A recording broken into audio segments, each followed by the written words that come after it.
네, 안녕하세요. 저는 서울대학교 산업공학과 DSP 연구실 고려대학교 산업경영공학과 석사과정 남웅찬이라고 합니다.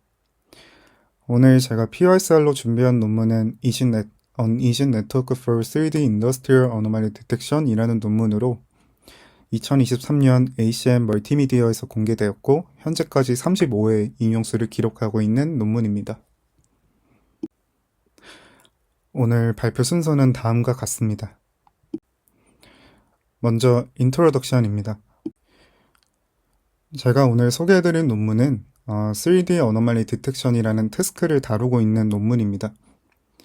여기서 3D Anomaly Detection이란 3차원 데이터에서 비정상적인 패턴, 객체 또는 구조를 자동으로 식별하는 태스크를 의미하며 2022년 엔비텍사에서 엔비텍 3D Anomaly Detection 데이터셋을 공개한 다음 관련 연구들이 다소 등장하고 있는 추세입니다. 엔비텍 3D AD 데이터셋의 가장 큰 특징으로는 2D 모달리티 말고도 3D 모달리티와 함께 구성이 되어 있다는 점이 가장 큰 특징이며 최근에는 3D 정보를 활용한 이상치 탐지 연구들이 우수한 성능을 보여주고 있습니다. 네, 3D Anomaly Detection이라는 태스크가 등장하게 된 이유로는 다음과 같습니다.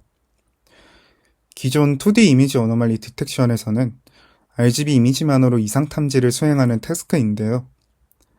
다만 모든 이상치 이미지가 RGB 이미지만으로 탐지할 수 없는 상황에 대응하고자 3D 어노멀리 디텍션이라는 태스크가 등장하게 되었습니다. 아래 예시를 보시면 그 경우를 확인하실 수 있는데요. 해당 초코칩 이미지를 보시게 되면은 여기 빗금 쳐진 해당 네모박스 부분이 실제로 비정상 영역임에도 불구하고 RGB 이미지 상에서는 초코칩으로 인식이 되어 해당 영역을 정확하게 탐지할 수 없다라는 문제점이 발생하게 됩니다. 따라서 해당 초코칩의 3D 정보를 바탕으로 이상 탐지를 할 경우 해당 부분은 구멍이 뚫려 있는 3D 정보를 가지고 있을 테니 다양한 각도나 깊이 정보 등의 3D 모달리티를 활용해서 정상 이미지에 대한 특징을 학습하고자 하는 것이 3D 어노멀리 디텍션이다라고 이해해 주시면 될 것 같습니다. 3D AD 연구로는 크게 메모리 뱅크 기반과 리컨스트럭션 기반으로 나뉘어지게 되는데요. 해당 연구는 리컨스트럭션 기반 연구이기 때문에 메모리 뱅크 기반 방식의 문제점을 지적하는 것부터 시작하고 있습니다. 기존 메모리 뱅크 기반 3D AD 연구들은 실제 산업 현장에 적용할 때 몇 가지 한계점을 가지고 있습니다. 실제 현업에서 이상치 탐지 모델을 활용하기 위해서는 아래와 같은 세 가지 요소들을 충족해야 한다고 하는데요. 첫 번째로 라지 프리트레인드 모델에 의존하지 않을 것. 두 번째로 메모리 뱅크를 적재하는 데 사용되는 저장 용량이 적을 것. 그리고 마지막으로 빠르게 인퍼런스가 가능할 것.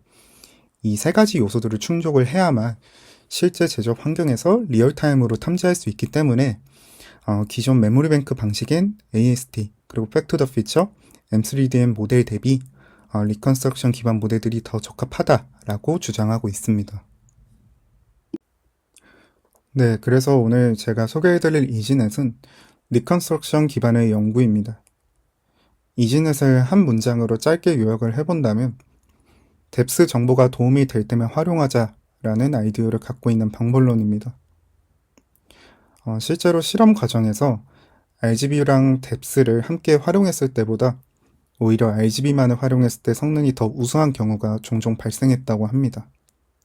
즉, RGB와 뎁스를 같이 활용하는 것이 항상 모든 샘플들에 대해서 유리한 것은 아니며 오히려 특정 모달리티의 정보가 방해가 될 수 있음을 입증한 논문이다라고 봐주시면 될 것 같은데요.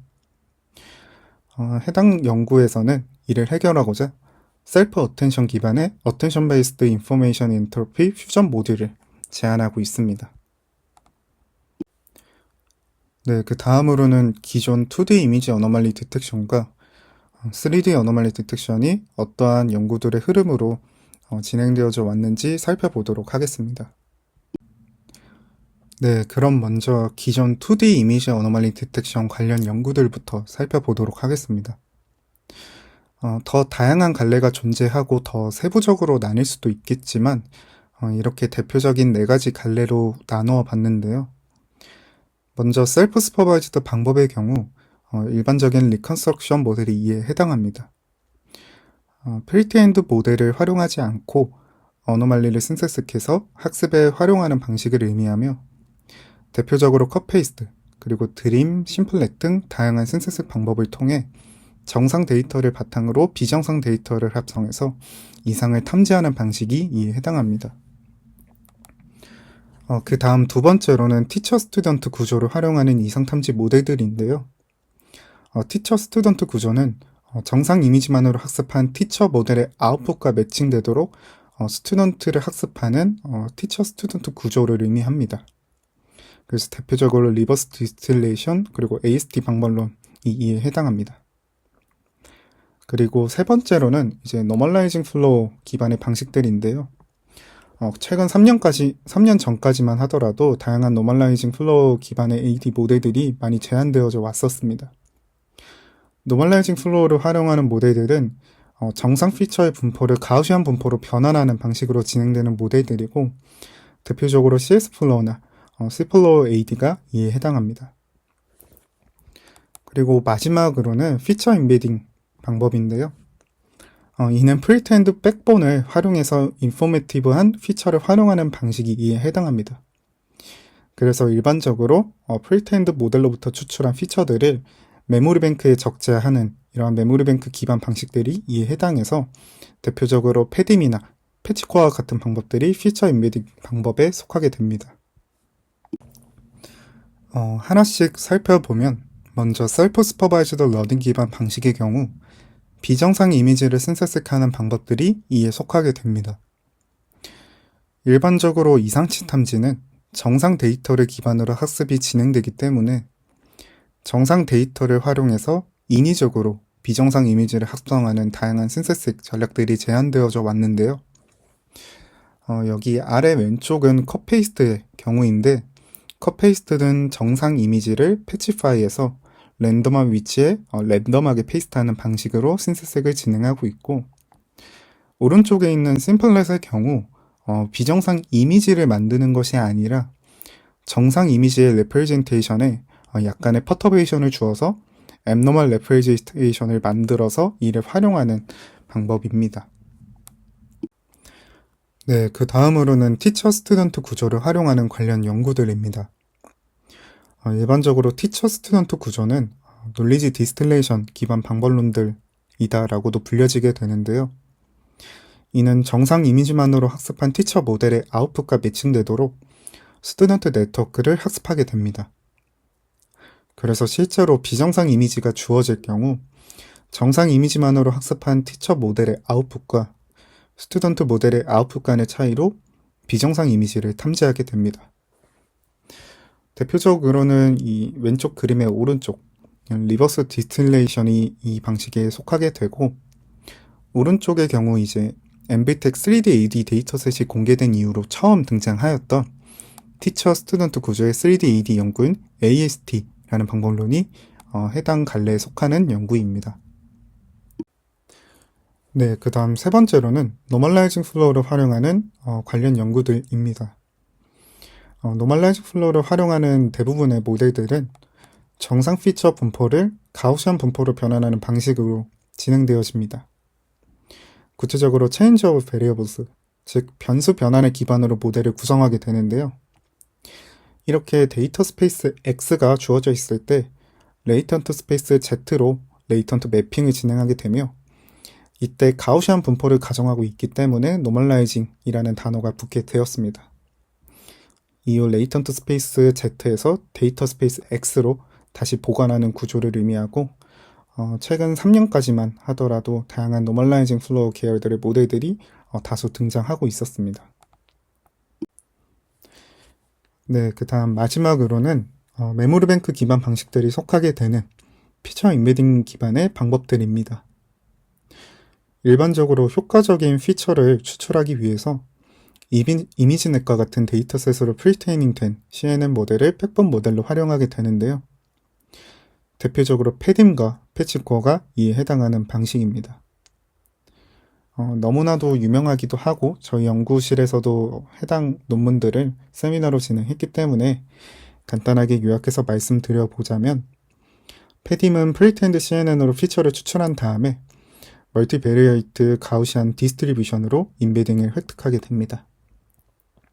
그 다음 공분산의 역행렬을 바탕으로 마할라노비스 거리를 산출하여 최종 어노말리 스코어를 산출하는 방식이 패딤 방식이고, 패치코어 방식의 경우 이미지에 대해서 패치 파일을 진행한 다음 서브 샘플링에서 코어셋을 메모리 뱅크에 저장하는 방식으로 구성됩니다.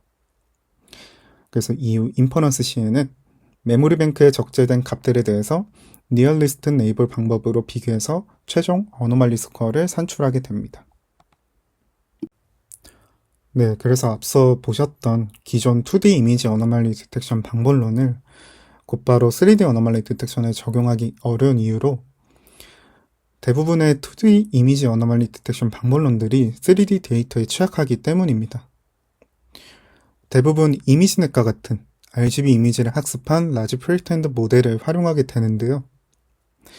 특히나 3D 정보를 활용해야만 이상 영역을 탐지할 수 있는 3D 어노말리 디텍션이라는 태스크에서 프리트엔드 모델을 사용하는 대부분의 2D AD 모델들을 직접적으로 사용하기에는 어렵다라는 한계점이 존재하게 됩니다.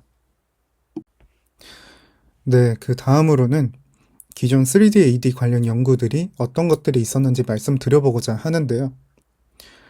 엠비텍 3D AD 데이터셋이 등장한 이후로 다양한 관련 연구들이 등장하고 있는 추세입니다. 특히나 뎁스 정보를 효과적으로 활용하려는 연구들이 다수 등장하고 있는데요. 대표적으로 앞서 보셨던 놀리지 디스틸레이션 기반의 AST, 그리고 백 투 더 피처, 그리고 M3DM 방식이 존재하고, 저는 현재 연구실에서 3D 어노멀리 디텍션 관련 연구를 진행하고 있고, 또 저희 연구실에서도 다양한 3D AD 관련 논문들에 대한 세미나를 진행하였으니 관심 있으신 분들은 저희 유튜브 채널을 참고해 주시면 감사하겠습니다. 네, 그래서 기존 3D AD 관련 연구들 중 첫 번째로 Asymmetric Student Teacher Network, 줄여서 AST라는 방법론이 존재합니다. AST는 Teacher로는 Normalizing Flow, 스튜던트로는 CNN 모델을 활용하고 있고, 앞서 설명드렸다시피 정상 데이터에 대해 Teacher인 Normalizing Flow의 아웃풋을 CNN 모델인 스튜던트가 예측하도록 학습이 진행이 됩니다. AST라는 방법론은 이제 엠비텍 3D AD 데이터셋이 공개된 이후로 등장했던 첫 번째 연구여서 그런진 몰라도 뎁스맵을 단순 foreground 마스크를 추출하는 용도로만 사용한다라는 점에서 3D 정보를 충분히 활용하지 못한다라는 단점도 존재하고 있습니다. 네, 그 다음 두 번째 연구로는 Back to the Future, 줄여서 BTF라는 방법이 존재합니다. 해당 연구가 등장하기 전까지만 하더라도 2D 정보만을 활용하는 것이 3D 정보만을 활용하는 것보다 이상치 탐지에 유리하다라는 기존 흐름이 존재하고 있었는데요. 해당 연구에서는 여러 개의 리서치 퀘스천을 먼저 정의를 하고 그 퀘스천에 대한 정답을 찾아가는 식으로 전개를 하고 있는 논문이고, 해당 연구의 결과로 3D 정보를 함께 활용하는 것이 더 중요한 것을 밝힌 좋은 연구입니다. 구체적으로 로테이션의 인베리언트한 피처 디스크리터를 적용하는 것이 이상치 탐지 성능 향상에 매우 중요함을 밝히고 있으며, 해당 연구에서는 패치코어와 동일한 방식으로 레즈넷과 같은 프리트엔드 네트워크를 통해서 2D 피처를 뽑고, 그 다음 피처 디스크리터를 적용해서 3D 피처 정보를 뽑아서 이 둘을 컨캣해서 메모리 뱅크에 적재해서 이상치 탐지를 수행했을 때 가장 우수한 성능을 기록하였다고 합니다. 네, 마지막으로는 이제 M3DM이라는 방법도 존재하는데요.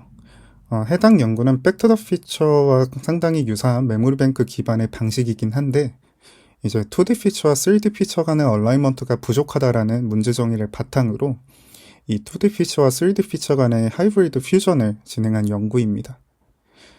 그래서 각각 RGB, 포인트 클라우드, 그리고 RGB와 포인트 클라우드 간의 퓨전된 피처, 이 세 개의 피처를 각각 메모리 뱅크에 적재해서 추론하는 방식으로 제한 방법론이 등장하였고, 앞서 설명드렸다시피 기존 RGB와 포인트 클라우드 간의 뮤추얼 인포메이션이 가장 높도록 퓨전에서 학습시키는 방식이 핵심이었던 관련 연구입니다.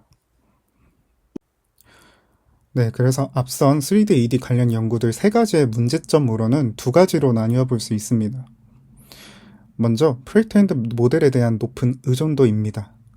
그래서 앞서 설명드렸던 AST, 그리고 Back to the Future, M3DM 이 세 가지 방식 모두 프리트렌드 모델을 활용하고 있는데 이 프리트렌드 모델에 대해서 너무 의존도가 높다라는 점을 해당 연구에서는 지적을 하고 있습니다. 이 부분에 대해서 제 개인적인 생각으로는 왜 프리트렌드 모델에 지나치게 의존하는 것이 왜 문제인지 구체적으로 설명이 되어 있지 않아서 제가 한번 추측하기로는 일반적으로 프리트렌드 모델, 즉 2D 프리트렌드 모델의 경우 일반적인 데이터셋으로 학습이 되어 있기 때문에 특수한 도메인인 산업 현장 같은 곳에서 발생하는 이상 패턴을 충분히 반영하지 못하고 있고 또는 프리트렌드 모델이 제공하는 고정된 피처 스페이스 상에 얽매여서 새로운 이상 패턴에 대한 대응이 어려울 수 있다라는 의미로 프리트렌드 모델에 너무 의존하면 안 된다라는 생각을 갖고 있는 것이 아닌가라는 생각이 들었습니다. 그 다음 이제 Back to the Future와 M3DM 같은 메모리 뱅크 기반 방식들의 경우 메모리 뱅크의 이제 만연한 단점이기도 한데요. 높은 저장 비용과 또 느린 인퍼런스 속도가 단점입니다. 그래서 실제로 리얼타임으로 실제 산업 현장에서 이상 탐지를 수행하기 위해서는 인퍼런스 속도가 너무 느린 것이 너무 부담이 될 수 있기 때문에 앞선 세 가지 관련 연구들의 문제점으로는 이렇게 프리트렌드 모델의 의존도 그리고 메모리 뱅크 저장 비용과 느린 인퍼런스 속도가 문제점으로 작용될 수 있습니다. 네, 그래서 이제 본격적으로 이지넷이라는 방법론에 대해서 소개해 드리도록 하겠습니다. 네, 그래서 제가 오늘 소개해드릴 이지넷은 실제 이지넷 저자들이 RGB랑 뎁스를 함께 활용했을 때보다 오히려 RGB만을 활용했을 때 성능이 더 우수한 경우가 종종 발생했다라는 점에 착안해서 뎁스 정보가 필요할 때만 활용하자라는 아이디어를 발전시키고 있습니다. 그래서 언제 뎁스 정보가 도움이 되는지를 정량화하고자 셀프 어텐션 기반의 어텐션 베이스드 인포메이션 엔트로피 퓨전 모듈을 제안하고 있습니다. 다만 제가 해당 이지넷 논문을 리뷰어라는 관점에서 봤을 때 몇 가지 아쉬움이 있었는데요. 제가 앞서 설명드렸던 이지넷이 지적하고 있는 AST 그리고 BTF, M3DM의 문제점인 높은 프리트렌드 모델 의존도 그리고 높은 저장 비용 또 느린 인퍼런스 속도는 사실 이지넷은 결과적으로 이를 모두 다 해결할 수 있기에 컨트리뷰션으로 보여질 수 있습니다. 다만 이지넷이 이를 해결하기 위해서 노벨티한 방법론을 따로 개발하진 않았다라고 느껴졌고 오히려 일반적인 리컨스트럭션 모델들이 메모리 뱅크 기반 방식 대비 공유하고 있는 장점이기 때문에 이러한 점이 특별한 컨트리뷰션으로 느껴지진 않았던 것 같습니다. 하지만 그럼에도 불구하고 제가 오늘 해당 논문을 소개해드리는 이유는 아래와 같습니다. RGB와 뎁스를 함께 사용하는 것이 항상 유리한 것은 아니라는 인사이트를 제시하며 오히려 뎁스 정보가 방해가 될 수 있다라는 저자의 주장에 제가 상당히 많은 부분 동의를 했기 때문입니다. 오른쪽 예시를 보시면 뎁스 정보가 도움이 되는 경우는 앞서 보셨던 초코칩 케이스가 이에 해당합니다. 즉, RGB 이미지 상에서는 결함을 탐지하기 어렵기 때문에 이때는 3D 정보인 뎁스 정보를 활용하는 것이 오히려 필수라고 보여질 수 있지만 아래와 같이 RGB 상에서만 이상이 존재할 때가 이 저자의 주장에 해당하는 케이스입니다. 즉, 비정상 데이터임에도 불구하고 뎁스 상에서는 정상 데이터의 뎁스와 동일해서 오히려 모델에게 혼란을 야기할 수도 있기 때문에 제기한 주장이 어느 정도 일리가 있다라고 생각해서 오늘 이지넷이라는 방법론을 소개해드리고자 하였습니다. 네, 우선 이지넷은 리컨스트럭션 기반 모델이기 때문에 정상 데이터를 바탕으로 비정상 데이터를 합성한 다음에 이를 복원하도록 합성을 진행하게 됩니다. 그래서 마주하게 될 첫 번째 스텝은 정상 데이터를 바탕으로 비정상 데이터를 합성하는 과정인데요. RGB의 경우 드림과 동일한 방식으로 비정상 데이터를 합성하게 됩니다. 그래서 펄릿 노이즈 기반으로 어노멀리 마스크를 생성한 다음에 비정상 RGB 어노멀리 소스로는 DTD 데이터셋을 활용해서 블렌딩해서 최종 비정상 RGB 이미지를 생성하게 됩니다. 네, 그 다음 이제 뎁스 이미지 상에서도 비정상 뎁스 이미지를 만들어야 하는 상황인데요. 이때도 동일하지만 이제 비정상 뎁스 소스로는 기존 펄릿 노이즈를 어노멀리 마스크를 만드는 데만 사용했더라면 이 펄릿 노이즈를 직접적으로 비정상 뎁스 어노멀리 소스로 활용을 해서 블렌딩해서 요 해당 부분과 같이 비정상 뎁스 이미지를 생성하게 됩니다. 네, 그 다음은 리컨스트럭션 네트워크부터 살펴보도록 하겠습니다. 이지넷에서 지칭하는 이제 리컨스트럭션 네트워크의 이름으로는 멀티모달리티 리컨스트럭션 네트워크인데요. 다소 특이한 점이라든지 특별한 방법론을 적용했다라기보다는 일반적인 리컨스트럭션 모델에 존재하는 인코더, 디코더 구조의 리컨스트럭션 네트워크로 구성이 되어 있으며 이때 RGB랑 뎁스 각각 별도로 인코더랑 디코더를 구성해서 최대한 정상 이미지와 가깝도록 복원을 진행하게 됩니다. 로스는 일반적인 리컨스트럭션 모델들이 채택하고 있는 로스인 L2 로스와 SSIM 로스를 활용하고 있습니다. 네, 그 다음은 세그멘테이션 네트워크인데요. 이지넷에서의 세그멘테이션 네트워크의 이름으로는 멀티모달리티 세그멘테이션 네트워크라고 지칭하고 있습니다.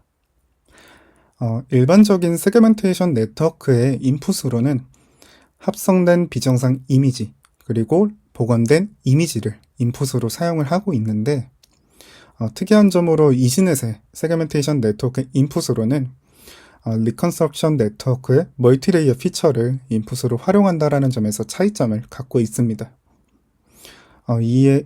이와 같은 이유로는 일반적으로 리컨스트럭션 로스에 따라 레이어가 깊어질수록 기존 비정상 이미지를 정상 이미지에 가깝게 복원되도록 학습되는 과정에서 여러 리컨스트럭션 네트워크의 레이어들로부터 효과적으로 피처들을 관찰하기 위해서 이렇게 인코더 앞 두 개의 레이어 그리고 디코더의 뒤 두 개의 레이어에서 피처를 추출해서 이를 세그멘테이션 네트워크의 인풋으로 활용하고 있습니다. 구체적으로는 이제 인코더의 앞 두 개의 레이어와 디코더의 뒤 두 개의 레이어에서 피처를 추출한 다음에 여러 스케일들의 피처들을 처리하기 위해서 두 개의 MLP 구조를 통과해서 일종의 퓨전을 진행을 하고 있고 또 다시 한번 RGB와 뎁스 피처를 또 퓨전하기 위해서 또 다른 두 개의 MLP로 최종적으로 융합해서 이 피처를 세그멘테이션 네트워크의 인풋으로 활용하고 있습니다. 네, 그 다음으로는 제가 생각했을 때는 이지넷의 핵심 파트인 Attention Based Information Entropy Fusion 모듈입니다.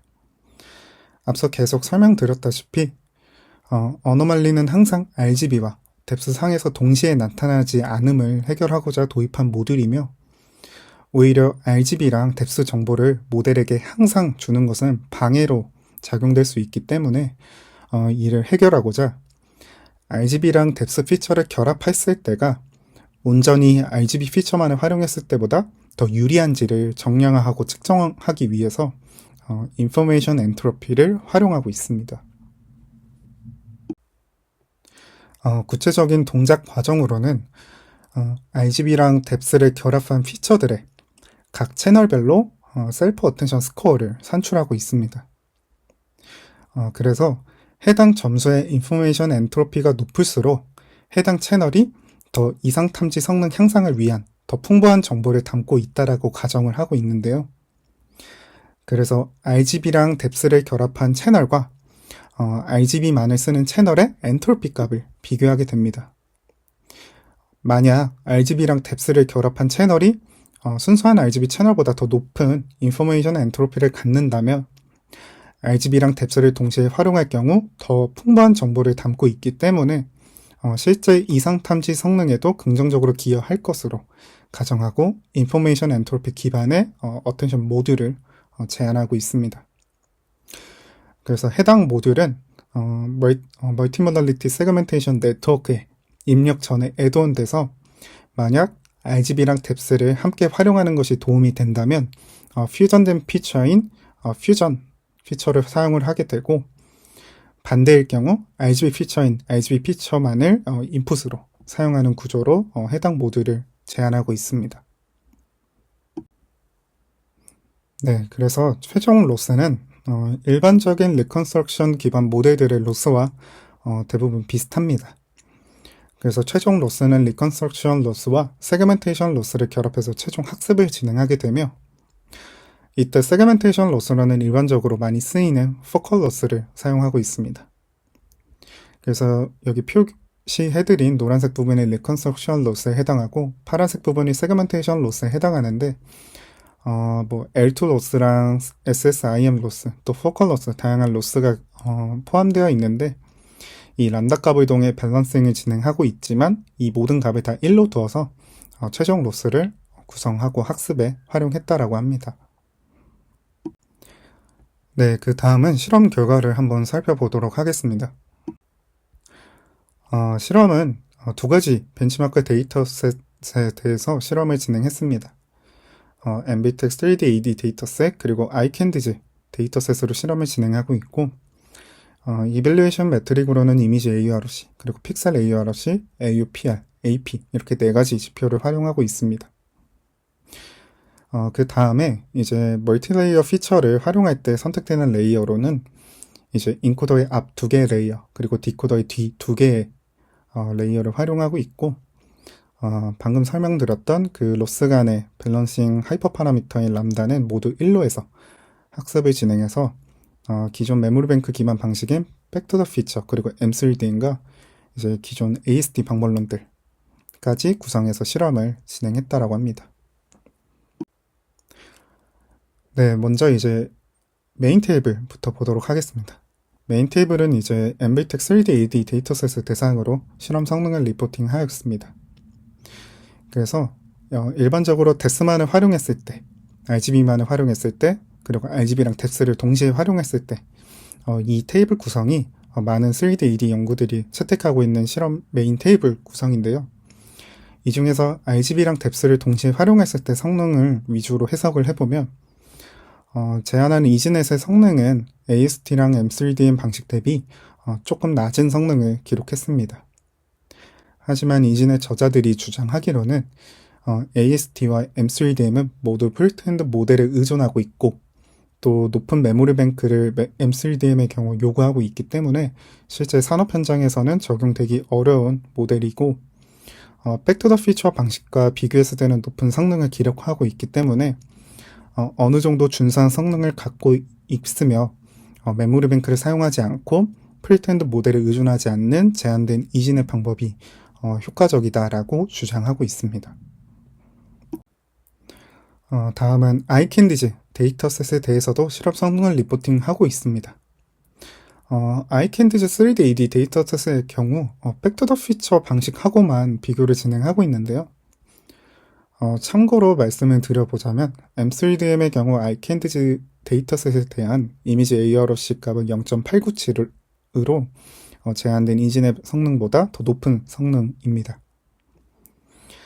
실험 결과를 요약을 해보면 일반적으로 제한된 이지넷은 AST 그리고 M3DM 방식 대비 성능은 다소 낮지만 앞서 설명드렸었던 해석과 동일하게 이지넷은 프리트엔드 모델과 메모리 뱅크로부터 자유롭다라는 장점을 갖고 있기 때문에 실제 산업 현장의 리얼타임 시나리오에서는 더 좋은 방법으로는 이지넷이다 라는 결론을 짓고 있습니다. 네, 그 다음으로는 이제 주목해서 봐야 할 어블레이션 스터디 실험 결과입니다. 제가 개인적으로 생각했을 때는 이지넷의 핵심 파트인 Attention Based Information Entropy Fusion 모듈의 어블레이션 스터디 결과부터 살펴보고자 하는데요. 제한된 모듈의 효과성을 확인하고자 다음과 같은 세 가지를 비교했다라고 합니다. 먼저 게이트 클로스는 오직 RGB 피처만을 세그멘테이션 네트워크의 인풋으로 사용한 경우를 의미하고, 게이트 오픈의 경우 RGB랑 뎁스 피처 두 가지 모두를 항상 세그멘테이션 네트워크 인풋으로 사용한 경우를 의미합니다. 그 다음 마지막으로 게이트 컨트롤은 제한된 모듈로 뎁스 피처가 도움이 될 때만 능동적으로 선택하자라는 제한된 모듈을 탑재했을 때 성능입니다. 그래서 실험 결과를 보시게 되면은 빨간색이 제일 높은 성능을 의미하는데 제한된 모듈을 탑재했을 때 성능이 제일 우수한 것을 통해 항상 모든 경우에 대해서 RGB랑 뎁스 피처를 활용하는 것이 효과적이지 않으며 제한된 모듈처럼 능동적으로 뎁스 피처가 도움이 될 때만 활용하는 것이 이상치 탐지 성능 향상에 더 유리함을 입증하고 있습니다. 그 다음 어블레이션 스터디로는 이제 멀티레이어 피처를 세그멘테이션 네트워크 인풋으로 사용하고 있기 때문에 퓨전 레이어에 대한 어블레이션 실험입니다. 그래서 구체적으로 인코더랑 디코더의 몇 번째 레이어까지 사용할 것인지 어블레이션 실험을 진행하고 있는데요. 실험 결과 인코더 앞부분 두 개의 레이어 그리고 디코더 뒷부분의 두 개의 레이어까지 활용하는 것이 제일 효과적인 것으로 실험 결과가 리포팅 되었고 오히려 세 번째 레이어까지 활용했을 때는 성능 저하가 발생했다라고 합니다. 그에 대한 저자들의 이유로는 네트워크가 깊어질수록 리컨스트럭션 로스에 따라 점차 비정상 이미지에서 비정상 특징들을 지우고 정상 이미지에 가깝게 복원하기 때문에 세 번째 레이어는 이미 비정상 특징들이 많이 지워져 있기 때문에 디스크리미네이터, 즉 세그멘테이션의 성능 저하로 이어졌다라고 분석하고 있습니다. 네, 마지막으로 이제 인퍼런스 속도랑 참고용으로 이제 정성 분석 결과까지 보여드리고 발표를 마무리하고자 하는데요. 이즈넷의 문제 정의로 앞서 이제 기존 메모리뱅크 기반 방식들은 메모리뱅크를 활용하기 때문에 인퍼런스 속도가 매우 느리다라는 점을 지적하고 있었습니다. 그래서 메모리뱅크를 활용하고 있지 않은 이즈넷이 실제 산업 현장에서 리얼타임 시나리오에 더 적합한 방법론임을 보여주기 위해서 FPS를 측정하고 있는데요. 당연하게도 메모리뱅크를 활용하는 BTF 그리고 M3DM의 경우 FPS가 매우 낮기 때문에 실제 산업 현장에서 활용되기 매우 어렵다는 단점이 존재하고 가장 높은 성능은 아니지만 준수한 성능을 가지고 있대 높은 FPS를 갖고 있는 이지넷이 실제 인더스트리얼 현장에서는 사용되기에 적합한 3D AD 방법론이다라고 결론을 지으며 논문이 마무리가 되고 있습니다. 네, 마지막으로 컨클루전 말씀드리고 발표를 마무리해 보도록 하겠습니다. 네, 그래서 제가 오늘 소개해드린 이지넷은 기존 RGB랑 뎁스를 함께 활용했을 때보다 오히려 RGB만을 활용했을 때 성능이 더 우수한 경우가 종종 발생했다고 하는데요. 즉, RGB랑 뎁스를 같이 활용하는 것이 항상 모든 샘플들에 대해서 유리한 것은 아니며 오히려 특정 정보가 방해가 될 수 있음을 입증하고 이를 해결하고자 인포메이션 엔트로피 기반의 어텐션 베이스드 인포메이션 엔트로피 퓨전 모듈을 제안한 이지넷을 소개해드렸습니다. 그래서 제안된 모듈은 RGB랑 뎁스를 결합한 채널이 순수한 RGB 채널보다 더 높은 인포메이션 엔트로피를 가진 경우에만 세그멘테이션을 진행함으로써 제한된 모듈의 효과성을 입증하고 있고 실제 산업 현장의 리얼타임 시나리오에서 적용되기 적합한 방법론이다라고 결론 짓고 있는 논문이었습니다. 제가 개인적으로 생각을 했을 때는 이 논문을 소개해드린 이유와 동일하게 RGB랑 뎁스를 항상 활용하는 것이 도움이 되지 않는다는 메인 주장에 대한 동의를 많이 하고 있고 또 이러한 점에서 인사이트를 제시했다라는 점에서 해당 논문이 좀 의미 있는 연구이지 않나라고 생각이 들었던 것 같습니다. 향후 이 상체가 RGB 상에서만 존재할 때, 또 뎁스 이미지 상에서만 존재할 때, 또 RGB랑 뎁스 이미지 둘 다 존재할 때 등 다양한 케이스에 대처 가능한 방법론이 필요할 것 같다라는 필요성을 제시한 점에서 해당 논문이 또 의미가 있었던 것 같습니다. 다만 앞서 설명드렸다시피 이지넷의 문제 정의인 프리트엔드 모델의 의존도, 또 느린 인퍼런스 속도, 또 높은 메모리 코스트, 비용 뭐 이런 점들이 문제 정의로 뽑고 있는데 제한된 이지넷이 그런 것들로부터 이제 자유롭기 때문에 컨트리뷰션으로 작용될 수 있겠다만 제한된 컨트리뷰션은 이제 모든 리컨스트럭션 모델들이 가지는 장점이기도 합니다. 오히려 높은 인퍼런스 속도를 달성하고자 다양한 방법론들이 특별한 노벨티한 방법론들을 제시하고 있기 때문에 더 명확하게 문제 정의를 피보팅하면 좋지 않았을까라는 아쉬움이 존재했던 것 같습니다. 참고로 이제 관련 3D 연구로 CFM이라는 연구가 존재하는데 해당 연구에서는 이제 레이어 프루닝이라는 전략을 사용을 해서 높은 인퍼런스 속도를 달성하고자 좀 특이한 전략을 제안하고 있어서 이와 같이 조금 더 노벨티한 방법론을 적용해서 높은 인퍼런스 속도를 달성을 했더라면 조금 더 문제 정의가 명확했을 것 같은데 이 점이 조금 아쉬웠던 논문이었습니다. 네, 이상으로 발표를 마쳐보도록 하겠습니다. 감사합니다.